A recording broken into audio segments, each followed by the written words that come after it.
Hi, everyone. Um, Welcome to this month's installment of Ballpark Figures. I am your host, Shakeia Taylor. For those of you who don't know me, I am a baseball fan and I am a writer at the Chicago Tribune. Thank you to everyone who joined us tonight, but I want to give a special shout out to people who have been joining us every month for the last year. I see you, I appreciate you. I hope you're having a lot of fun with this as the way I am. Tonight's guest is Dr. Lewis Moore. He's a professor of history at Grand Valley State University, where he teaches African American history, civil rights, sports history, and US history. His research and writing examine the interconnections between race and sports. He's the author of I Fight for a Living, Boxing and the Battle for Black Manhood, 1880 to 1915, and We Will Win the Day, the Civil Rights Movement, the Black Athlete, and the Quest for Equality. Lou, are you there? Yes, I'm here. I didn't know we were supposed Yay! to pop up. I'm sorry. No, it's all good. How are you? I am fine. Thank you for having me. How are you?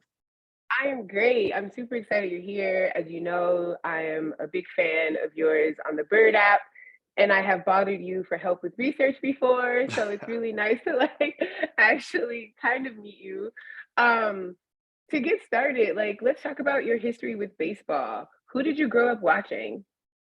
No, everybody, there's only one answer to that. It's the greatest player ever. It's Eric Davis.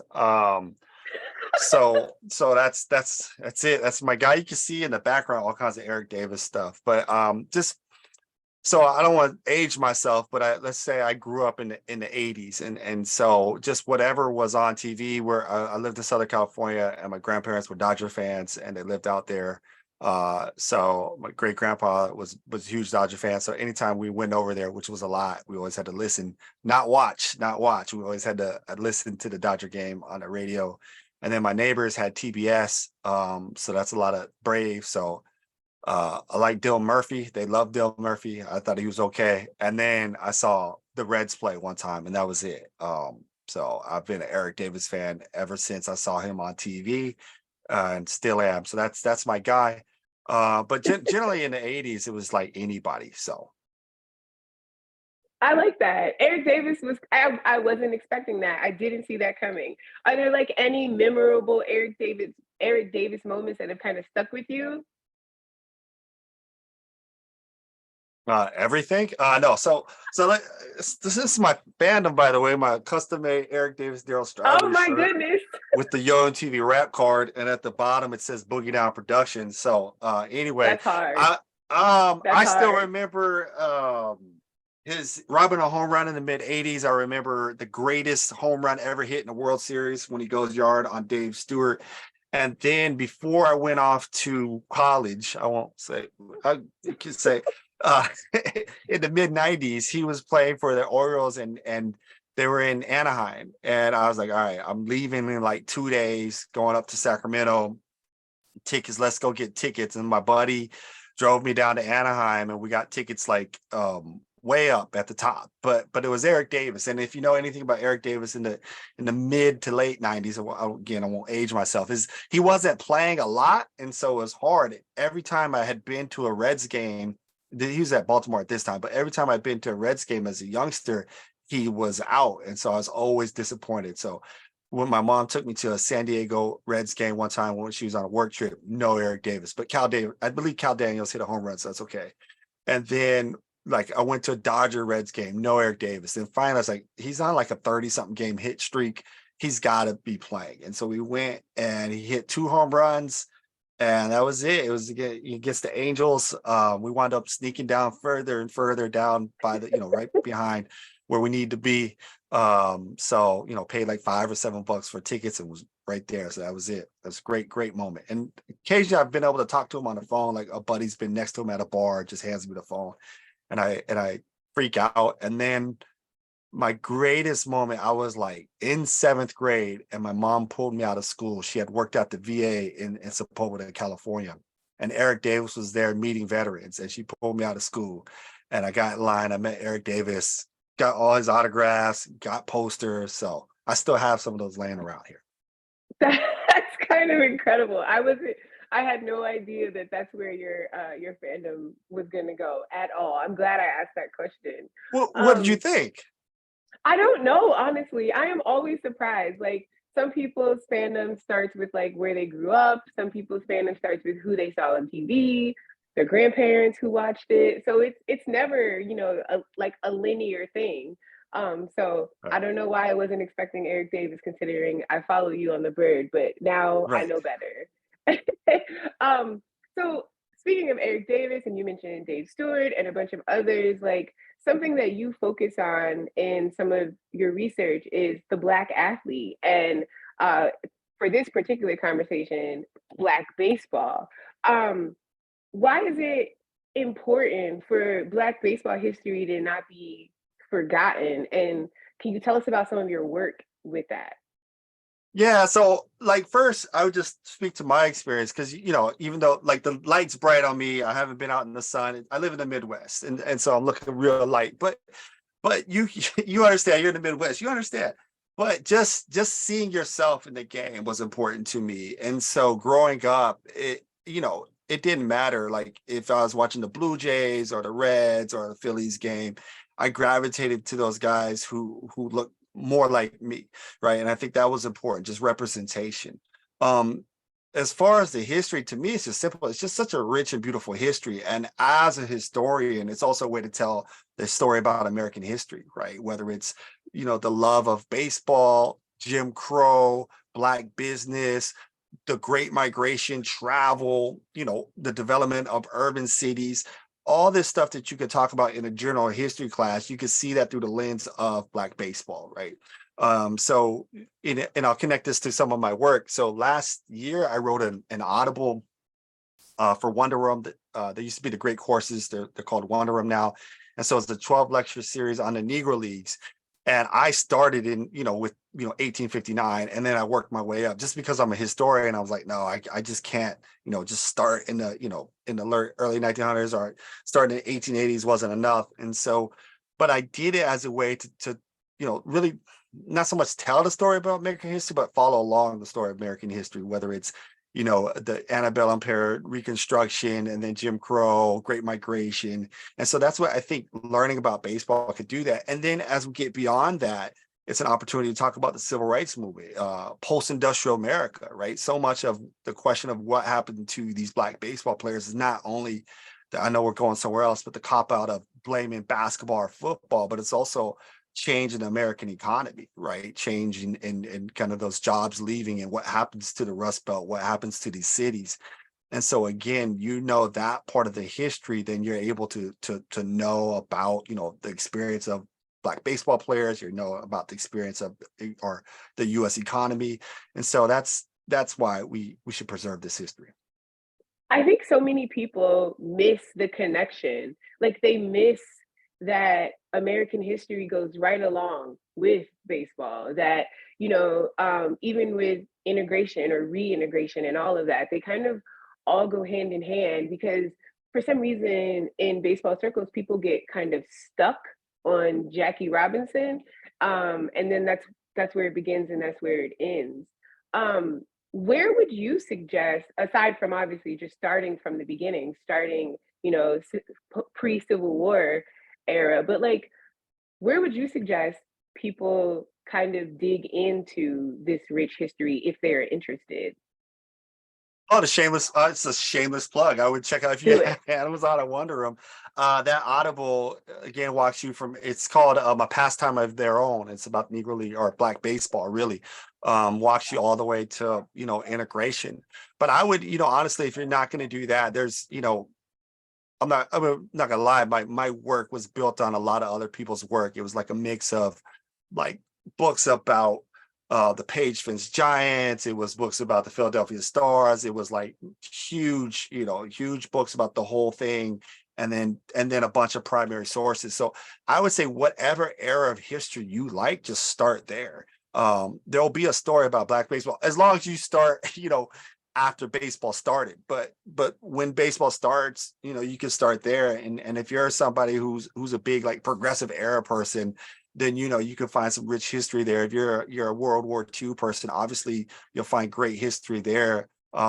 the history of the Negro Leagues and also, pushing for integration. So I would, whatever you like, if you're a 70s guy, an 80s guy, I would, you'll find some rich stories there. We hear a lot about the same few players constantly. Like even, when people think they're going back, like remembering some guys as it pertains to baseball and African Americans, it's the same handful of people. You hear about Satchel, you hear about, I'm losing names right now. You hear That's because about, there's just one. No, I'm just kidding. Yeah, I know. Yeah. right, but like you hear the same names. What are some stories or some people who we should be looking into who just don't get the kind of shine that have come up in your research?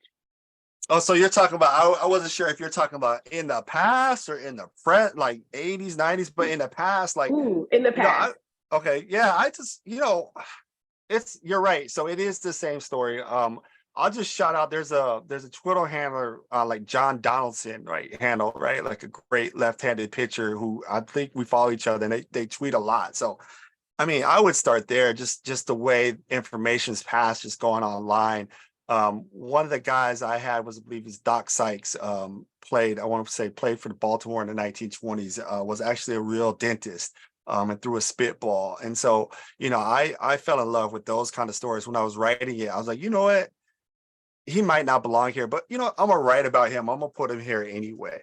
So it's Mhm. just, stories like that. So maybe when you're picking up a book, but still, even sometimes the greats, like we don't even know about, like Oscar Charleston, like the people listening know about it, but like the normal, baseball fans maybe don't know about a Buck Leonard and stuff like that, right? SABR is SABR, right? So everybody, they know their stuff, but just to have conversation, or I think what's great is that the MLB show did that Negro League thing, right? And if games didn't cost so much, I would get me, I would give me all my game money goes to my kids buying games and stuff like that. And so there's not a lot left over, but I still want to play MLB the show. And I think just starting there, learning about Cool Papa Bell or Satchel Paige or Buck O'Neill via gaming is important. And I think that's because that's where a lot of learning is going, especially for young folks, right? So even a couple of years ago, I think Fortnite, if you have young kids, did an MLK thing, because that's a way to get people interested in learning. So if you have kids, buy them MLB the show and let them learn about the Negro Leagues. I'm glad you mentioned that.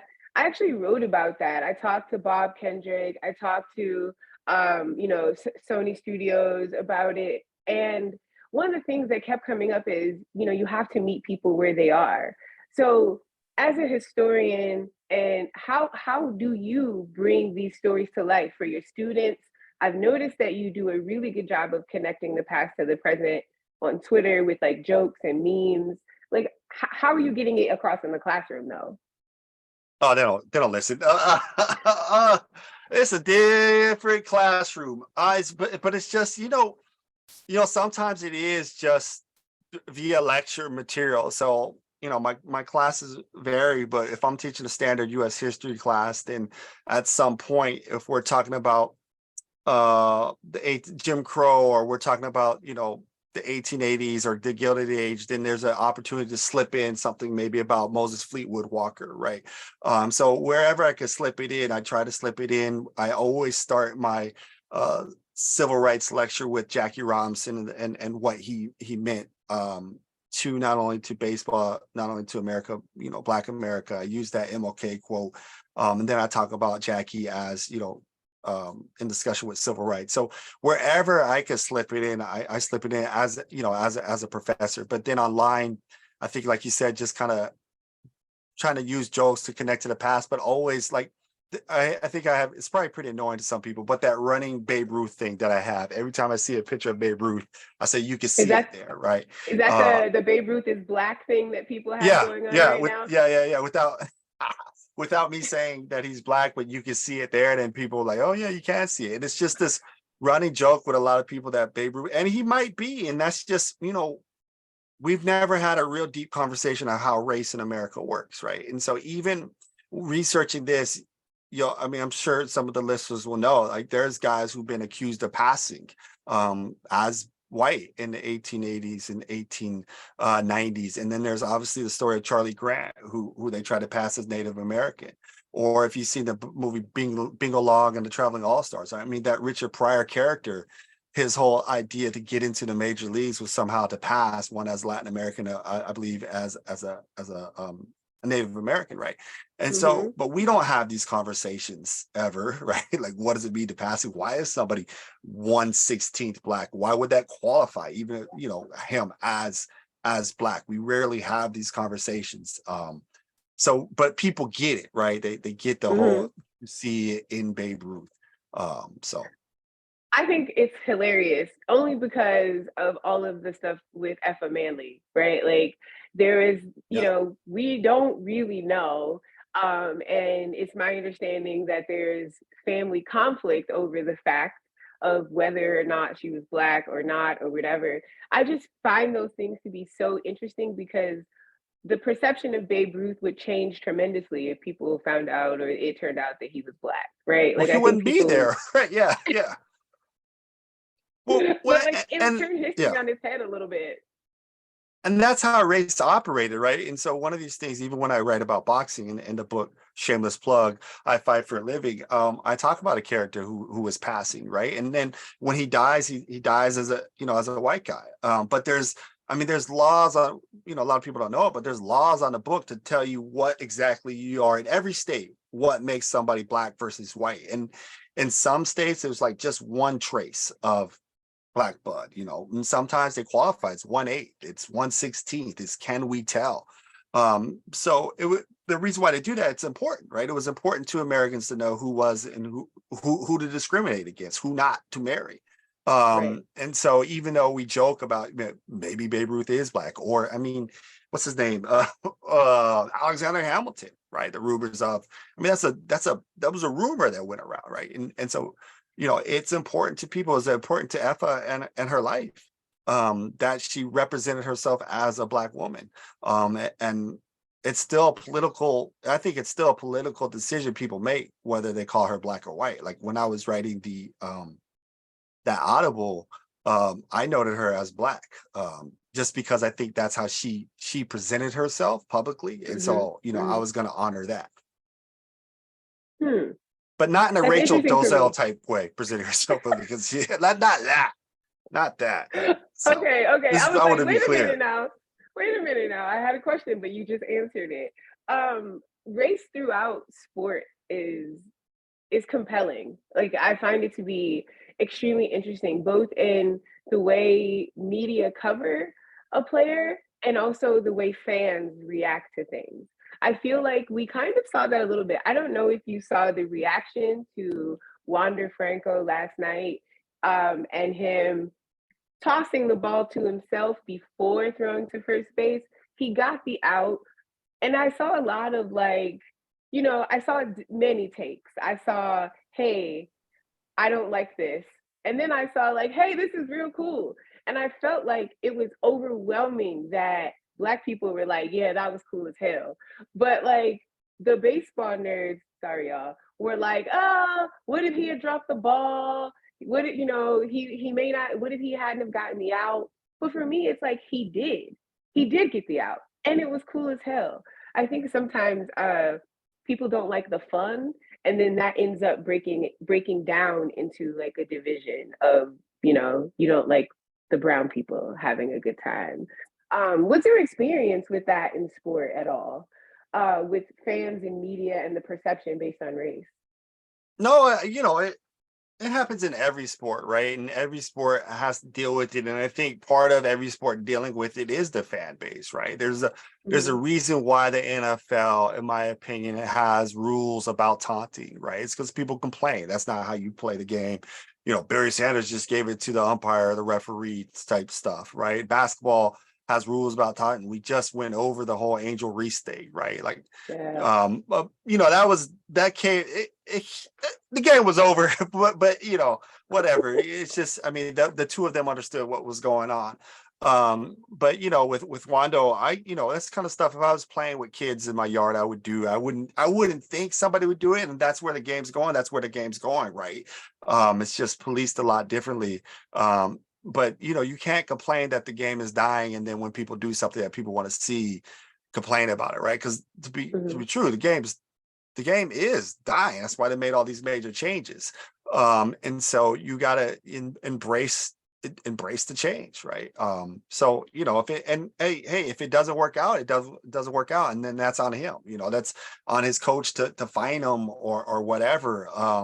But my guess is he's allowed to do that because the coach doesn't that's not Billy Martin coaching anymore, right? That's not getting mad at. I just watched that Reggie doc, so now I'm an expert. But that's not mad at Reggie for not running out a fly ball or something like that, right? So he wouldn't have done that if the coach had set the tone of what to expect, right? He's only doing that because that's the culture of the team. If it's another coach, he would have known, like if it's no nonsense coach, if it's Billy Martin, okay, I understand Billy Martin's not alive, but if it's him, that doesn't happen, right?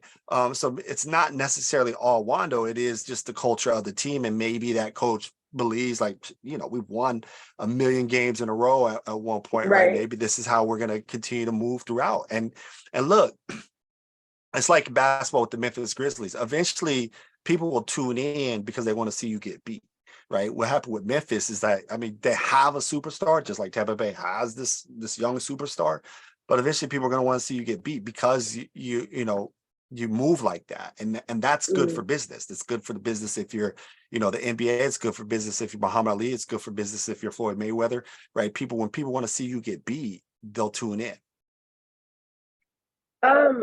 We talked about Jackie Robinson a few times, but you just mentioned Reggie Jackson's documentary, and I watched that as well. And I was not anticipating it being as serious. I don't know why I didn't expect that tone. Like, if you will, like, what were your thoughts on the documentary? Like, especially like the tone he took with regard to race there. That was, I don't know why it shocked me. Yeah, no, my favorite part was him and Dave Stewart, just talking, and I think Howard does a good job of capturing that kind of Oakland background in his Ricky Henderson, or Howard Bryant does a good job of capturing that background in his Ricky Henderson book. But I just like the old guys just sitting back and talking about what it was like, and that's what I love. But yeah, his seriousness with race, I loved it, right? Because he might be, for the longest time, probably one of the last athletes for a long time who had open conversation about you're treating me because I'm black, right? And you're treating me differently. And just look, I'm gonna be me, I'm the star, whatever, even if it's misquoted, what did he say, the straw that stirs the drink or whatever. Like that's who I am, and I'm coming here with my full self. And I loved it, just getting back, and he's part of like this transition from the civil rights to a new black athlete in the 70s who's not worried about personality, right? Whereas, someone, and this is no knock on Willie Mays belief is like, look, if I just go through life and I'm just say, hey kid, and there's politics to that, right? Being this kind of happy-go-lucky, I wouldn't say happy-go-lucky, but the smiling black guy. If I just go there and I work hard and I play hard, people will treat me differently. Whereas Reggie came in, it's like, I'm gonna be myself. And part of that is like the experience in Birmingham, right? Right in the middle of the civil rights movement, right? Or right after legislation passed, but he's still there. Or that opening time in when Oakland opens their stadium in 68, it's weeks after MLK's assassination, right? And so politics and calling off the game and what people are feeling are part of that. It's part of Oakland, and he's part, I think that touched him more. So to me, it's interesting. He goes in as a Yankee. I know he had his problem with the, Oakland's ownership, but that attitude he brings, that's Oakland, right? That's not his growing up in wherever he grew up in, that kind of seemed like a little integrated, neighborhood, working class neighborhood. He brought Oakland really to the baseball world. Brought the town.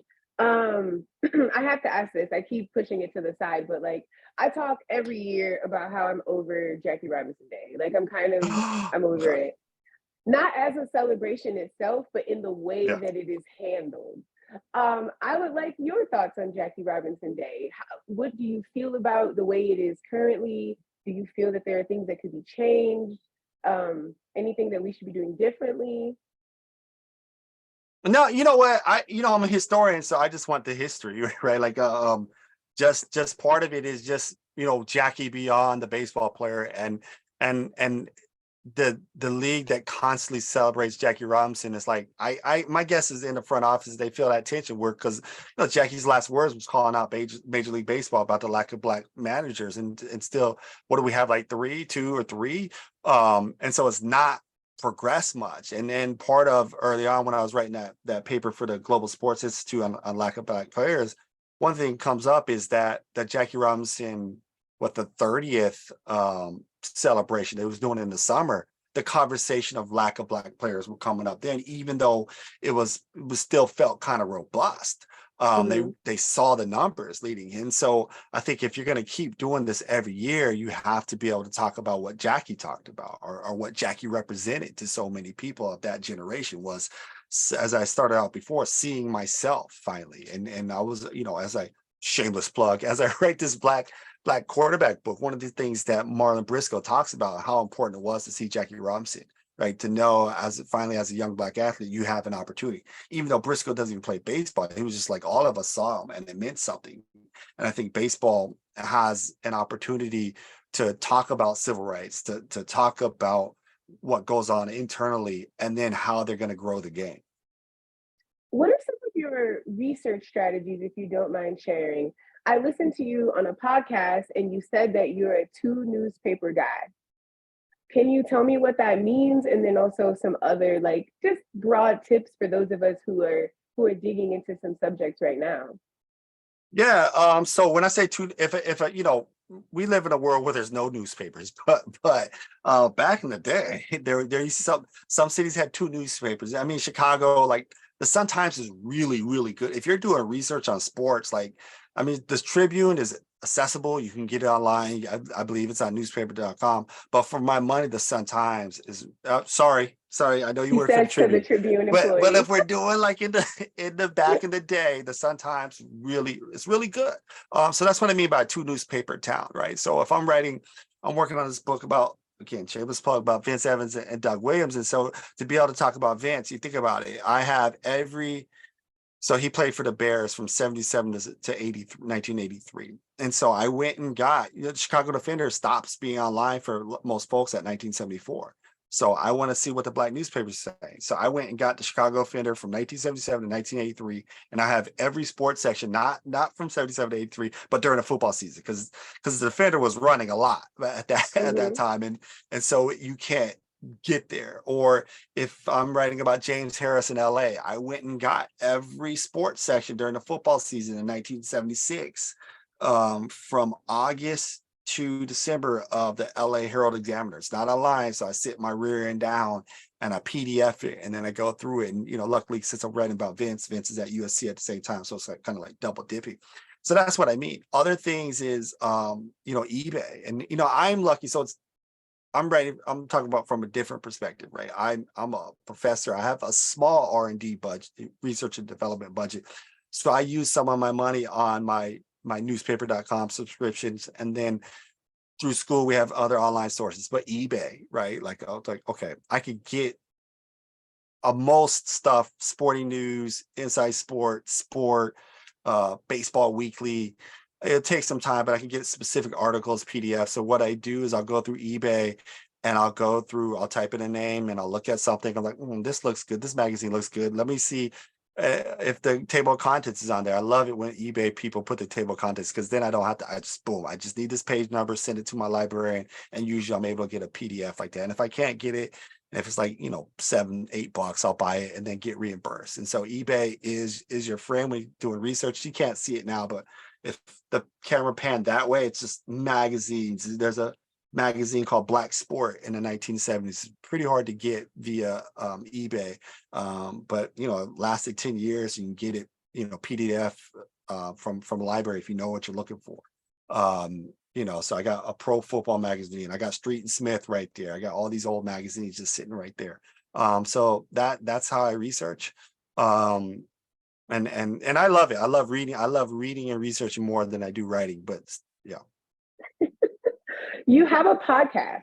the Black athlete. that you've not been on, and we always talk about how we have to get you on. So I love you guys. It's it's an great. open invite, by the way. Yeah.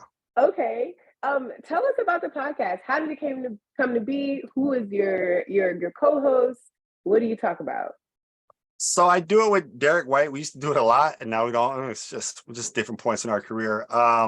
So Derek is now, when we started, he was at Dartmouth. Now he's at Kentucky. That's where he's from, and so he's the head of Black Studies or African American Studies at Kentucky there, and he has a book on Jake Gaither and FAMU football.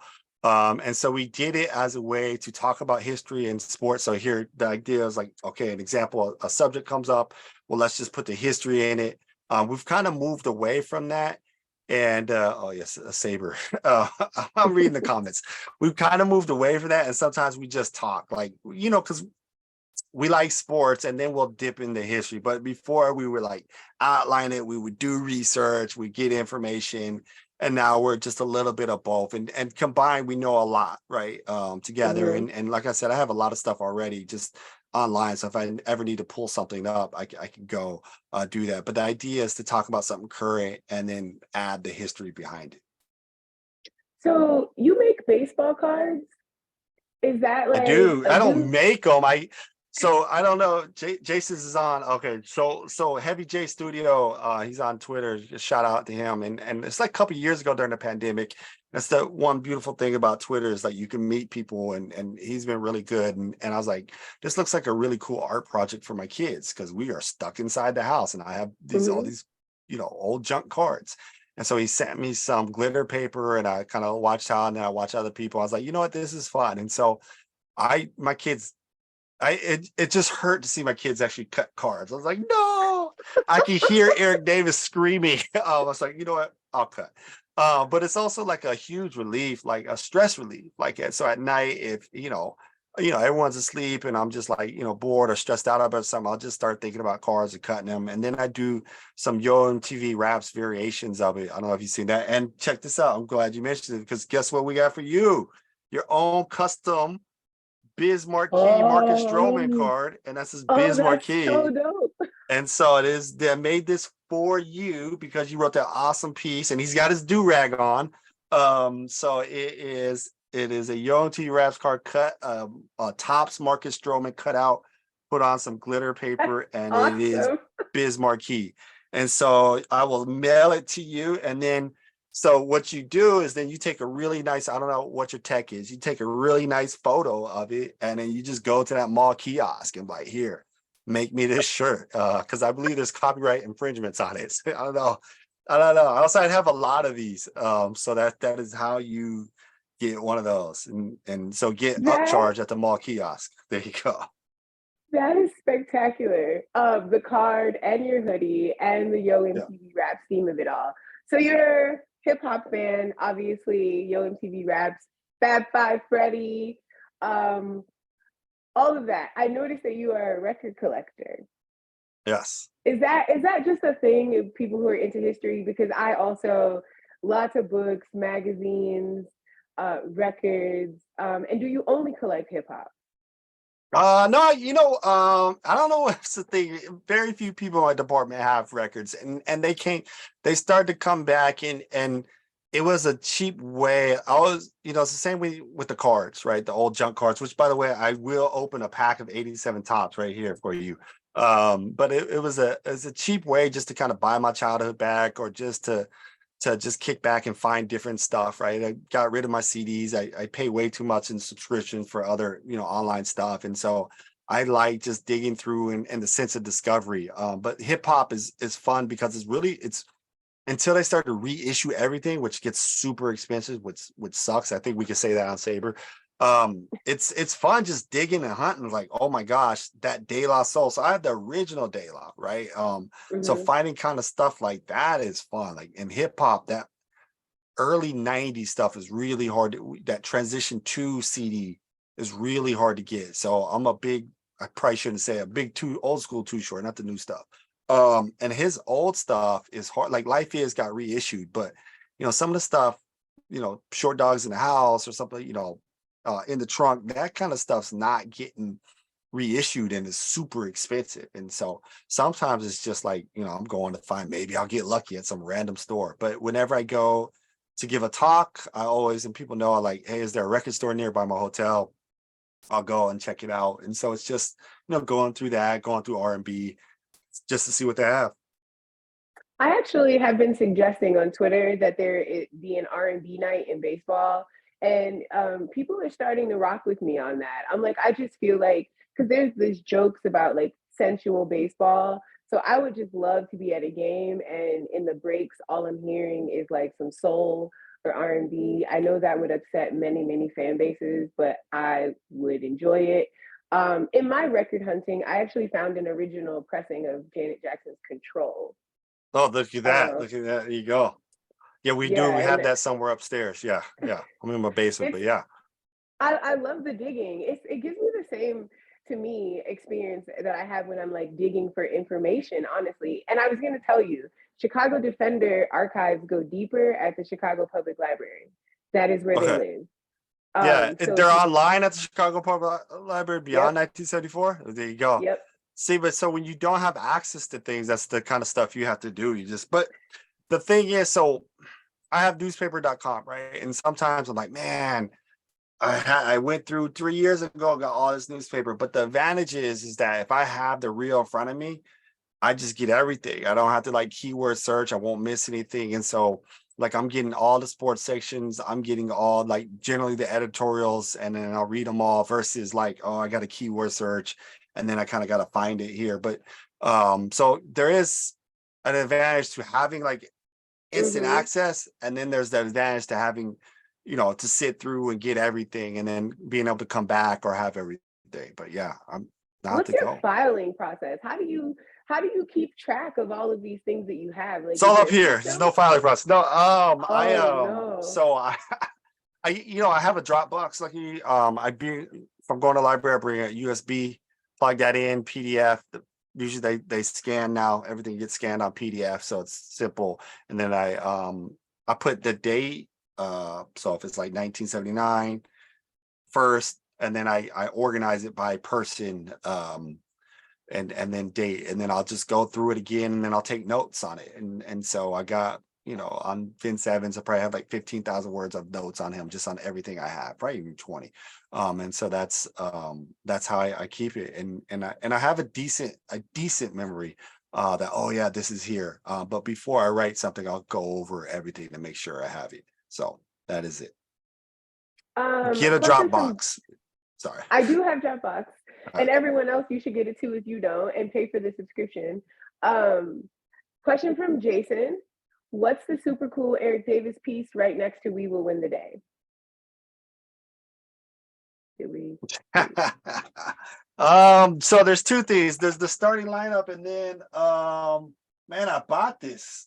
Somebody was doing, I forget his name, he's doing this comic book stuff. Um Daniel Jacob Hareen or whatever. He has an Instagram where he sells, now I don't know if it's legal, but he sells these kind of comic book editions of these guys, and it comes with a little card. And so I wound up buying it for like, I don't know, a lot. It was a lot. I don't, I usually don't buy art, but this is the most valuable piece of art that I own. And then the other one is an unopened starting lineup that I found at an antique shop. So that's the starting lineup, unopened. I have some other ones up top of the bookshelf, but yeah. What do you think about the proposed relocation of the A's from a diverse community to Las Vegas?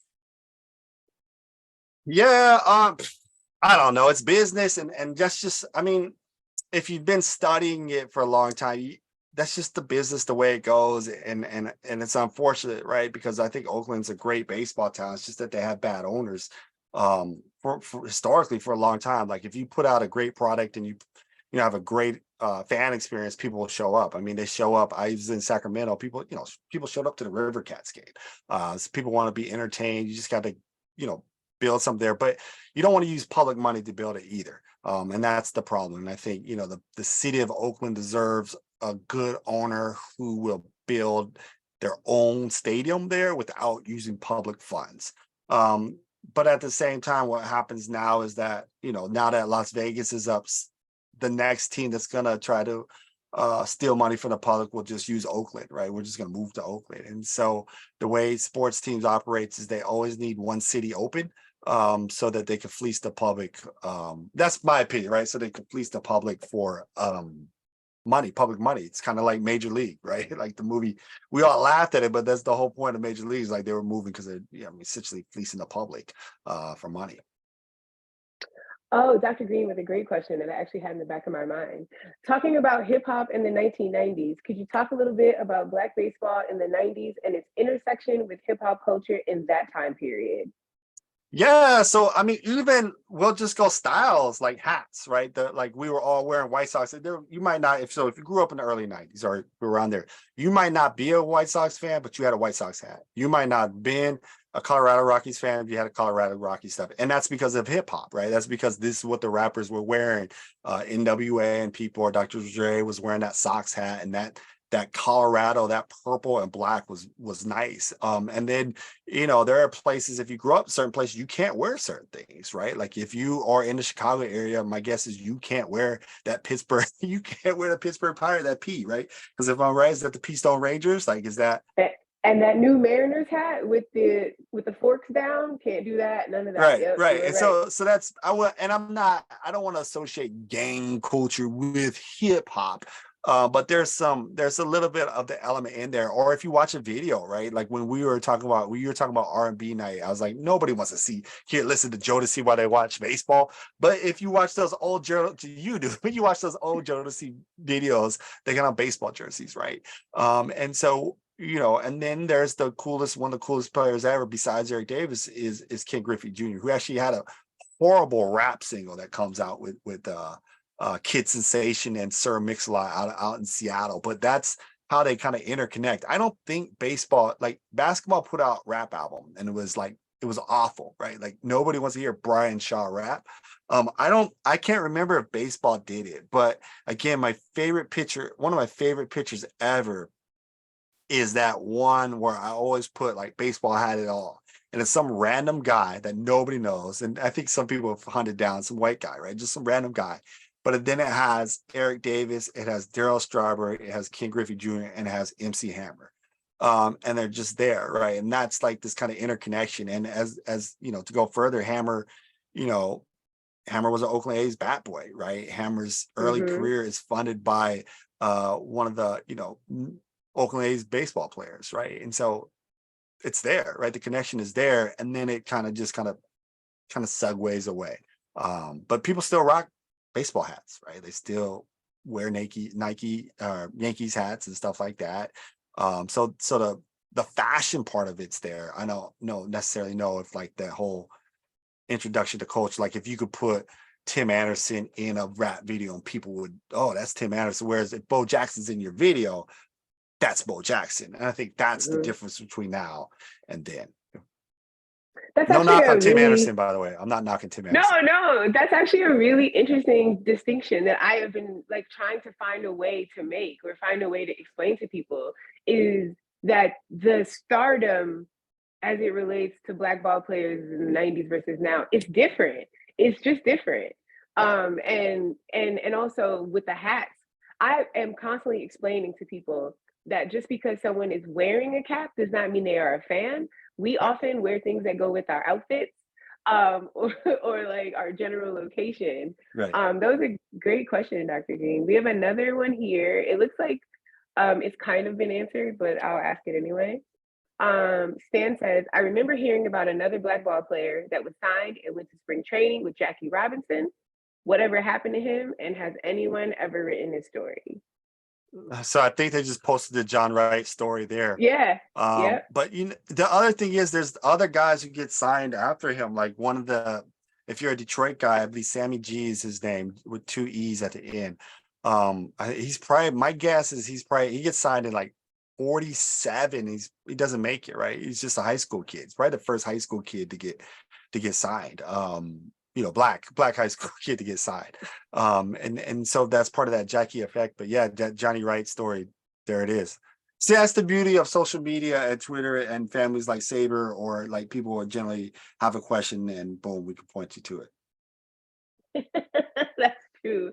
Does anyone have any other questions for Lou, for Dr. Moore, while we're sitting here You want me hanging to open out? the 87, huh? Yes, Let's let's open. open So the this is cards. 87 tops with the gum inside. With the gum inside. I'm a big junk wax guy. This cost me way too much. It's $1 for this pack. The gum is broken up, and what I like to do when I go through these cards is like you could tell how the game changed. Especially with black baseball players, generally by what you buy. The older stuff will have generally a number of black players in it, whereas the new stuff, you're lucky to get one. So there's an Orlando Mercado, Bill Gullickson. This is all junk. Bob Kuiper. Oh, a young Ozzie Guillen, if you're a White Sox fan. By the way, these are some sweet jerseys, like that old school white. You don't like those? Eric Plunk, Enoch Um, DeBell, Tom, I Terry don't Harper, love them, but people do enjoy them. I'm Dave just not one of them. Concepcion, Rod Scurry, Sparky Anderson, who's probably 35 in this picture. Um, but looks like 100. Oh, speaking of Reggie, the turn back the clock, Reggie. That is nice. And Tony Fernandez, no all-star, just wow. Those tops 87s are my favorite all-star. Here's another 50-cent pack while we wait for questions, a 92 score. That's for 50 cents. You can't go wrong. How about this? Barry Larkin. Can't go wrong with Barry Larkin. Vince Coleman. Look at this. Black Stars, back-to-back Black Stars. Vince Coleman, Barry Larkin. Let's see. Nobody. Harold Baines, who was the #1 draft pick. John Kruk. Oh, what a guy. Reminds me of my old neighbor. Jose Rio, Scott Bales, Todd Burns, Mike Wait, why Yankee does he Patterson. remind you of your old neighbor? Does he look like your old neighbor? He's just a Is your old sloppy neighbor? kid. He's probably, I hope he's not he's just a sloppy kid and just a little big kid. This is like when I was like young, 10, 11. So yeah, he was just sloppy. And John Kruk just reminds me of a sloppy person. Great player, just seems sloppy. No knock to John Kruk if he's there. Are you working on any baseball stories presently? Anything that you could talk to us about? I know sometimes when I'm writing, I can't tell anyone. So that's why I'm like, anything you can talk about. And So obviously plug your books. So my goal, I'm working on the Black Quarterback book, and that's the goal to finish. But my guess is I probably want to write the same baseball book that a lot of people want to write. And so it's just about getting the time to write it and finishing it. So like that, I mean, that's the best I can say. I want to write the same. My guess is everyone wants to write the same book. And then we'll see. I'll probably look, I started this quarterback book researching it 2 years ago. And since then, 2 books have coming out and I'm still like that. So what I don't worry if I'm gonna write something, I'll just write it regardless. I wish I could write an Eric Davis. I mean, piece. I know what's his name? Oh my gosh, it's so the black writer has an Eric Davis autobiography already that he wrote with Eric Davis.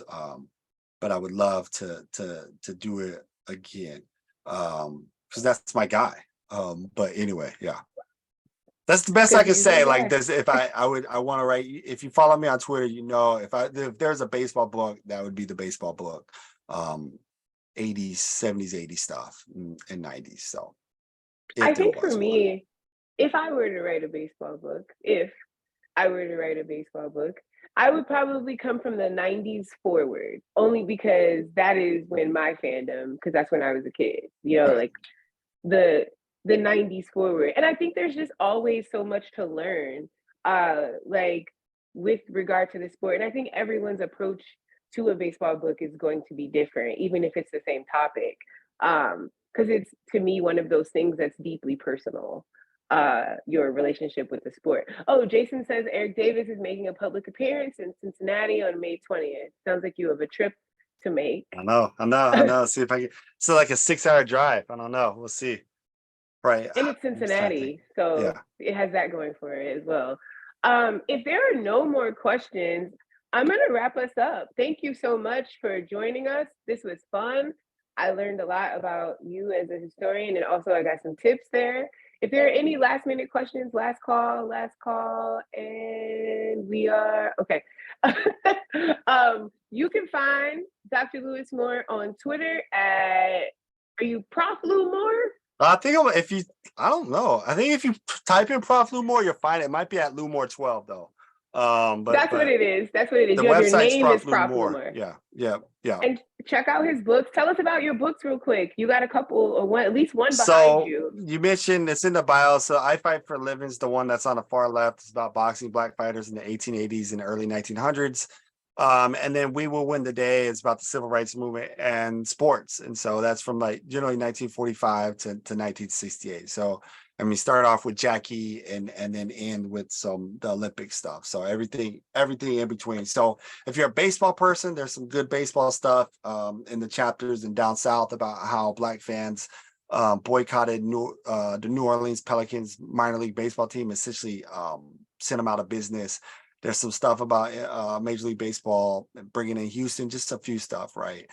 Bringing in Houston and stuff like that. Oh, shout out to Robert for dropping the book links. There's some baseball stuff on Houston, right? Because part of what the reason why Houston gets the Colt 45 now, the Astros, that they can't have segregation in their city. So these southern cities, whether it's Houston, Atlanta, and then with football, New Orleans, they have to make these decisions about Jim Crow in their cities if they want the major sport. So that's part of why sport matters. Love that. All right. Thank you so much, everyone. Appreciate you joining us this month. And I will talk to you all next Yes, month. thank you for having me. If you have a t-shirt press, let me know because I got a lot of images. I need a lot I of actually hoodies. know someone with a t-shirt press, so I will connect you with her. She has one All in right. her home, for real. Oh, there we go. There we go. That's how you beat the copyrights. Thank you, everyone. All right. Have a great night. See you next month.